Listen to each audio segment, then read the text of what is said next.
Ladies and gentlemen, this is TVP World. You're watching another edition of Break the Fake, where we debunk fake news and combat false narratives. I'm your host, Benjamin Lee, and let's get rolling. Not long after the release of the Epstein files, a captioned picture started making the rounds online. It claims that the sensational documents allegedly mentioned an unnamed Ukrainian confectioner codenamed Crazy Bee 1,488 times.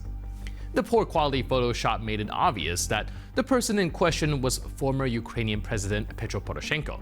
And of course, we know who's lurking behind the keyboard working overtime to drag Ukraine into a toxic global conspiracy.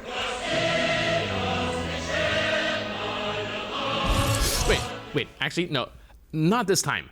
Believe it or not, this wasn't cooked up in Moscow. No Kremlin interns were harmed in the making of this meme, because this time it was actually satire from Ukraine.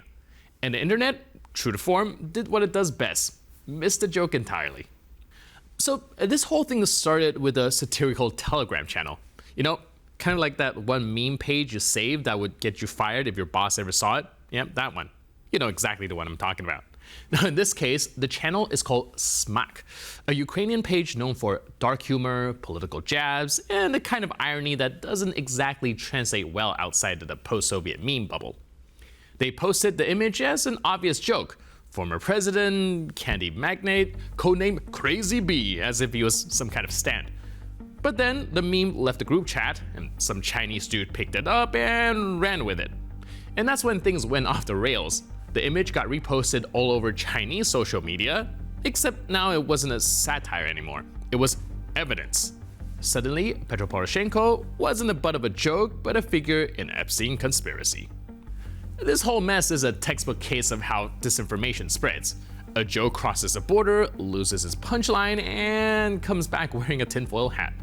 What started as obvious satire becomes evidence in someone else's info war.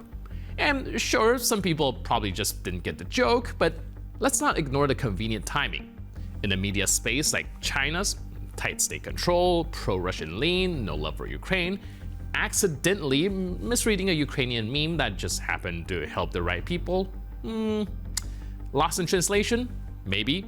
Useful propaganda? Definitely. Make no mistake, this is not just bad information, it's weaponized stupidity. Now, what we can blame Russia for is how they seem determined to demonstrate that space is not just about science and exploration, it's also an area for espionage. According to the Financial Times, citing European officials, Russian spacecraft could intercept communications from at least a dozen key European satellites. For several years, the Luch 1 and Luch 2 satellites have shown sustained interest in the orbital paths of European systems. They carry out deliberate maneuvers near satellites serving Europe, along with large parts of Africa and the Middle East. This was not random traffic in crowded orbit. It was persistent proximity, repeated often enough to look intentional rather than accidental. Now, one particular concern is the fact that some of the data transmitted by European satellite is still unencrypted. Many of these systems were launched when engineers worry more about space debris than about a Russian spacecraft drifting close with hostile intent. In practical terms, the door was left open and unlocked.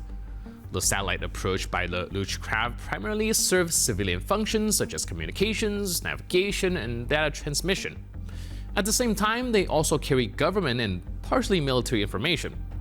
Russian systems are unlikely to openly jam these satellites, but they can map vulnerability, observe responses, and quietly prepare conditions for future cyber operations.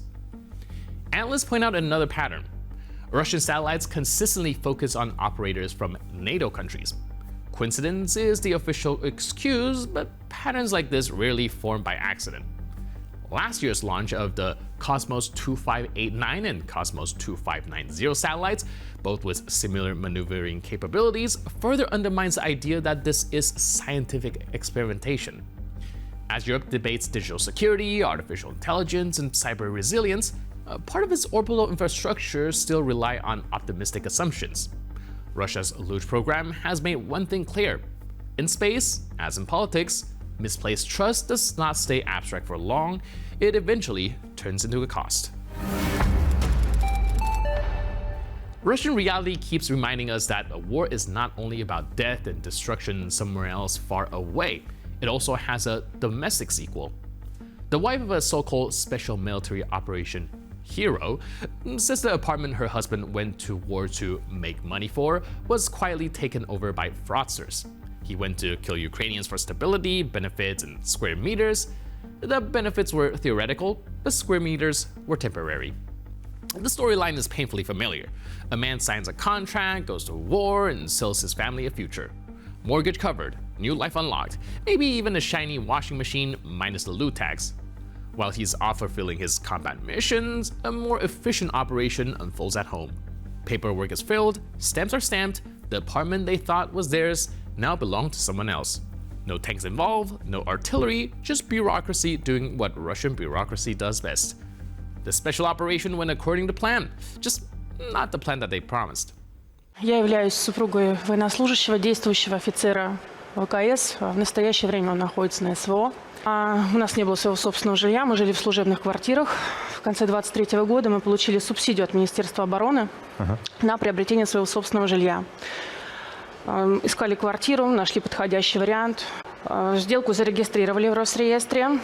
После получения денег продавцом, после получения денег он перестал выходить на связь. Суд первой инстанции мы проиграли, к сожалению, в конце августа этого года. Все только потому, что медэкспертизу, которую сделали, указала на то, что именно в день, конкретно дату 27 февраля 2024 года продавец не понимал значения своих действий. Бывший офицер, мало того, что он еще и закончил Иркутское военное училище, так же, как мой супруг. И это возникло такое, знаете, некое доверие к нему. Некая химия, да. Да. Что будет с нами потом, с нашей семьей. Мы многодетная семья, и я не знаю, что говорить своим детям, где мы будем жить. Многодетная семья, папа на СВО, и в итоге получилась вот такая потрясающая Другого жилья мы не имеем. In the Russian context, the symbolism is almost too neat. A man went to kill for housing and lost that housing to people who fight not in the trenches, but in registries and offices. No medals were handed out, but the result was decisive. This is not a rare failure, it is a system in miniature. The state is happy to take human lives up front. The guarantees that are supposed to follow function about as reliably as a promise of a quick victory. On paper, everything exists. In real life, it vanishes, usually before the funeral flowers dry. Russian propaganda keeps moving along its usual trajectory, from "we had no choice" straight to "let's just level everything." This time, Vladimir Solovyov went further than usual, calling on live television to strike not only Ukraine's energy infrastructure, but also what he called the main building housing the political elite. He didn't really explain which building that might be. Details are optional when the real goal is to say something as violent and theatrical as possible before the commercial break. The most revealing moment came in a single line that sounded almost like a manifesto. Quote, "What difference does it make what they accuse us of?" For once, Russian propaganda accidentally told the truth. It really doesn't matter anymore. The accusations stopped being debated long ago and quietly turned into a verdict. Russia's reputation is not under threat, it has already been written off. And when even your own propagandists stop pretending to care, that phase is over. Рют тут приехал в Киев. Это было очень любопытно. Во-первых, непонятно, почему ему было где выступать. Мы вроде нанесли очень мощный удар по энергетике. Какая нам разница, в чем нас будут обвинять? Виск, извините, не провожу параллели, поросячий, раздающийся из этой страны укронацистов, ну, он в любом случае будет раздаваться. Какая нам разница, будут нас обвинять в том, что мы вынесли им всю энергетику и военно-промышленный комплекс уничтожаем, либо в том, что мы вынесли главное их здание политического бомонда. Ну, это вообще никакой роли не играет. This rhetoric highlights the core problem. The modern Russian information machine no longer tries to persuade, it operates on rage, fear, and grievance because arguments ran out years ago. When there are no explanations left, shouting about strikes becomes the content. Every such broadcast makes the situation clearer, not murkier. Russia is not just waging war, it is openly advertising terror as both a method and an ideology. No disguise, no embarrassment, Not even an effort to pretend that it's about anything else. And with that, we conclude this edition of Break the Fake. But for more news, update, and commentary, please stay tuned to TVP World.